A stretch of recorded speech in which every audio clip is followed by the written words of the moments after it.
Right, we're here to do the worst fucking album covers of all time. And I went through my library and found some woeful album covers, and I managed to find a few. So, we're going to talk about them. Let me know your worst metal album covers of all time down below.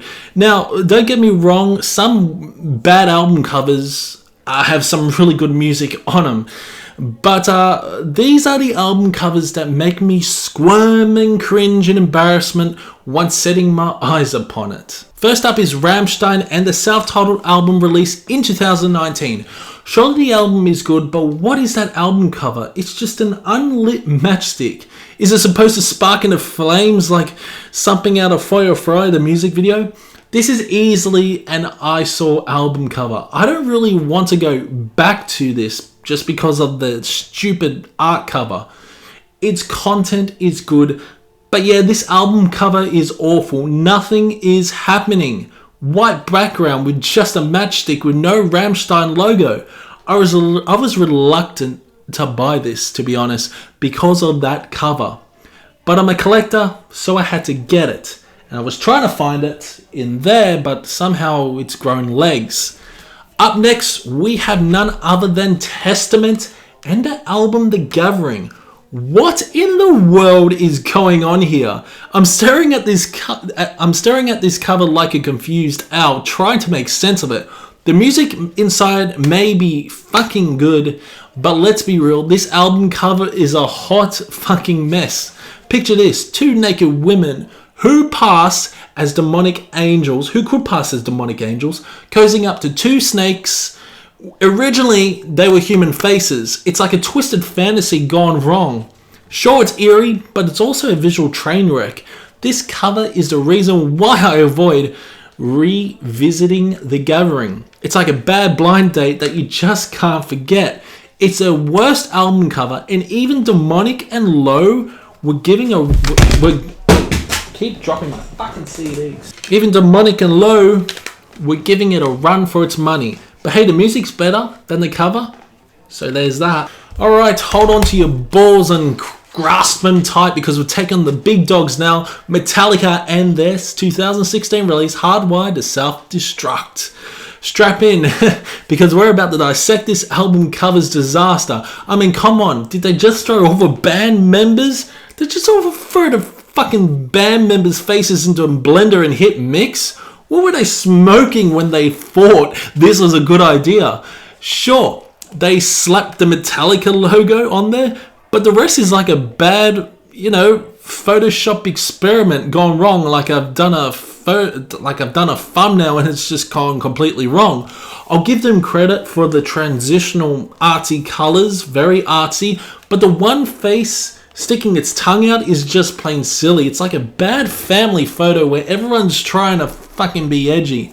This cover is not just bad, it's hide your eyes bad. They could have at least thrown in a black background to add some drama, or even fucking outline the faces with a thick white line to make them pop. Anything would have been better than this mishmash of melted faces with a white background. Up next, we have Korn's See You on the Other Side, unleashed upon the world in 2005. Yeah, I do have the album somewhere, but I just couldn't find it. Got so many albums. Brace yourself, because we're about to dive into the depths of a truly atrocious album cover. Imagine an albino kid locking eyes with you. He's gay, so intense he feels like he's about to vacuum your soul right through your eyebrows. Right through your eyeballs. And that's just the tip of the weirdness iceberg. Picture a rabbit that's more human than Bugs Bunny, sporting a crown fit for a king. Oh, and let's not forget the human-horse duo one, casually cradling a teddy bear's decapitated head, while the albino kid clutches the rest of the bear's body. It's a surreal circus of confusion that leaves you scratching your head harder than a cat with fleas. This cover is like a riddle wrapped in a mystery inside an enigma. A puzzle so fucking perplexing, even a Sphinx would throw in the towel. Once a favourite, now a contender for the What Were They Thinking Hall of Fame. What the fuck were they smoking? Sorry Korn, but this album cover is a head-scratching enigma wrapped in a conundrum. It's a riddle with no fucking answer. A mystery with no solution. Even the metal legends Black Sabbath couldn't escape a questionable album cover moment with Born Again. Rumour has it that Ian Gillan, the lead singer himself, had a bit of a visceral reaction to the sight of this ghastly cover. Imagine an otherworldly demon baby decked out in crimson skin and menacing yellow claws that could give you like a disease or something. Tony Iommi's creative choices may have raised a few eyebrows with this one. Was it meant to exude edginess? Well, let's just say it missed a fucking mark by a long shot. Black Sabbath's attempt at a bold statement ended up being more of a visual eyesore than a masterpiece. While the music may be a saving grace, the album art leaves much to be desired in the aesthetics department. Must have had too many drugs there. Well, looks like we've stumbled upon Autopsy's shit fun. And let me tell you, the title isn't the only thing that's off-putting here. It's a visual assault that involves, yep, you guessed it, someone with a literal turd in their mouth. Classy, right? The distastefulness doesn't stop there, as the music doesn't quite hit the high notes either.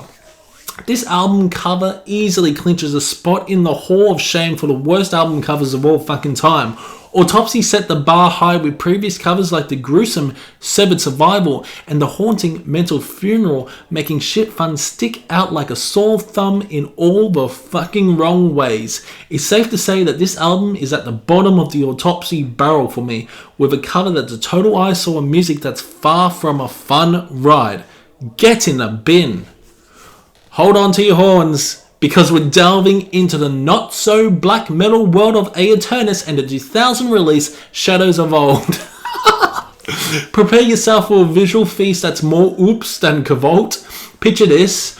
The band members engulfed in flames, one striking a Jesus pose like he's auditioning for a heavenly role, and another awkwardly reaching out from a fiery depths. It's like a metal-themed barbecue gone wrong, but hey, it's so bad that it's actually hilarious. Who knew Aeternus would have a knack for unintentional comedy?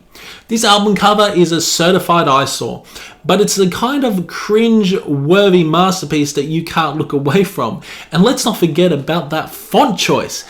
It's like they raided the default options on Microsoft Word.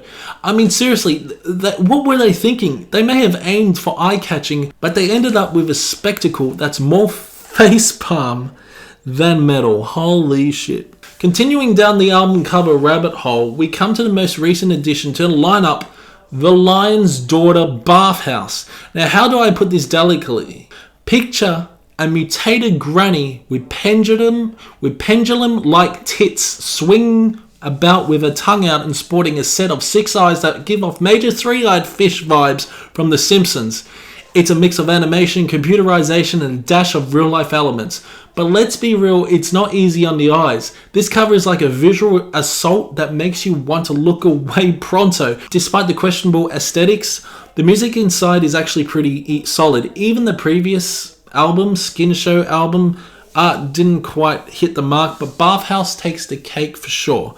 But wait, the year 2023 still has more surprises in store for us. Enter Shining and a self-titled album, boasting what can only be described as a cringe-worthy cover art. It's a bloodstain masquerading as a face, and let me tell you, it's a head-scratcher. The face-shaped bloodstain seems to be a rather perplexing act of self-harm. I mean, how does a bloodstain even go about trying to end its own existence? It's a conundrum wrapped in a mystery, that's for sure. The cover art may not win any awards for visual appeal, but hey, at least the music inside is top-notch. And the Shining saga continues with another visual assault in the form of redefining darkness. What the fuck is that? Talk about an eyesore. They could definitely up their creativity game with this album cover. While most of their previous covers were on point, this one falls flat with a simple black arrow slicing through a a white background. It's giving me flashbacks to that Ramstein cover with the matchstick.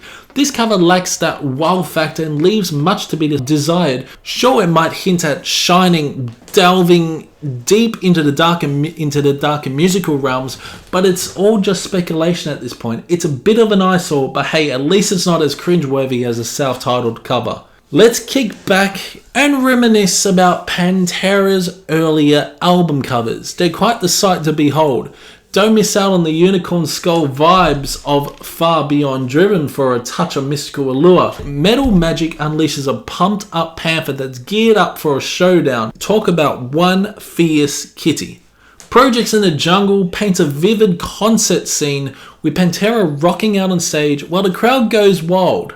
I Am the Night keeps it low-key with a pair of eyes lounging in a stylish red sphere. Despite the musical greatness of power metal, the cover art feels like a border star from a toddler. And shitting on Far Beyond Driven, it introduces us to a blue unicorn man facing a head-drilling session that's straight out of a metal fantasy.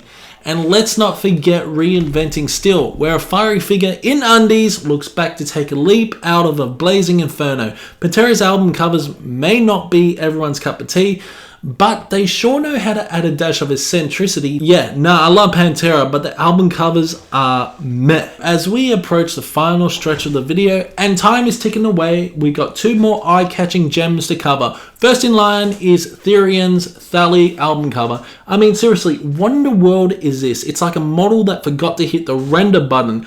Talk about a visual glitch. I'm at a loss as to why a band would opt for this bizarre wolf-like night figure on their album cover. It's a head scratcher for sure and easily earns a spot in the Hall of Fame for worst album covers of all time.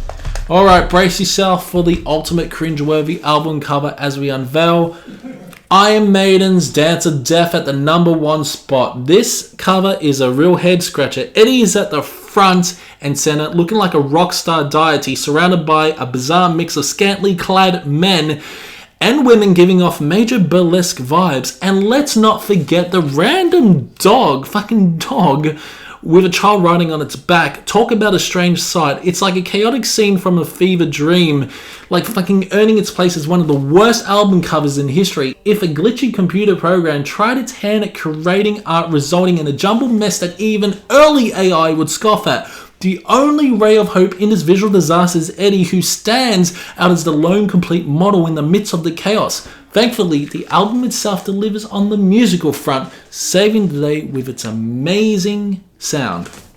So, that's it for the worst eyesores in metal. Let me know what album covers you don't like and think are worse than my list.